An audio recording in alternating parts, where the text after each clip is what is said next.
on the way to the semis. Sabi mo, Parang last conference, last conference, ganyan din nangyari sa amin. With Magnolia yung, nalaban namin Magnolia. Isa pa.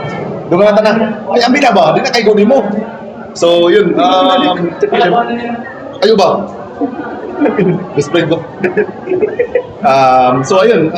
Siyempre, with motivated kami kasi we start draft sa this conference, started draft sa conference na to. Right now we're looking good in our own way na nakukuha na namin yung rhythm namin with ball, and ball is looking pretty good surrounded with us. Siyempre motivated kami na siyempre ayaw namin umalis agad sa ball ng ganito lang eh. And kami rin naman maraming nangyari sa team, and happy ako na nakalusot kami this quarters. yun nga, parang much has been said about dun nga sa naging struggles nyo, yung with ball, itong eliminations. What changed na in terms of the quarterfinals? Siyempre, si Ball talaga, nag-usap kami as a team, walang viewing, instead na mag-viewing kami, pero nag-open forum kami kung anong problema sa internally.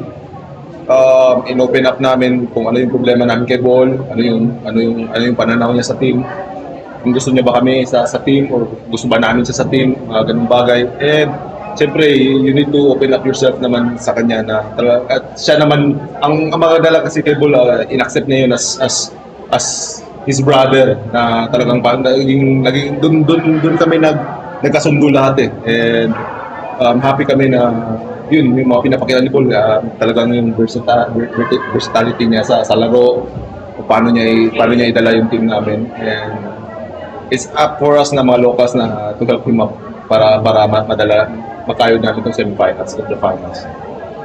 So ano sinabi niyo kay Ball?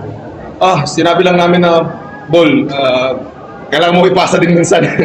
Sinabihan talaga namin, kailangan mo ipasa din minsan kasi sabi nga ni Coach, you need to trust these locals kasi we've been there for a couple of times na sa semis, sa finals. And naniwala naman siya. And as locals, kailangan namin i-prove sa kanya tama yung sinabi ng mga coaches na namin sa kanya. Si Jason pala, gano'ng kalaking bagay sa inyo? Kilala naman natin si The Blur, one of one.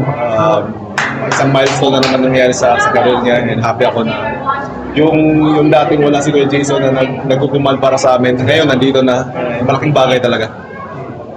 Meralco, ano sabi mo sa laban? Meralco,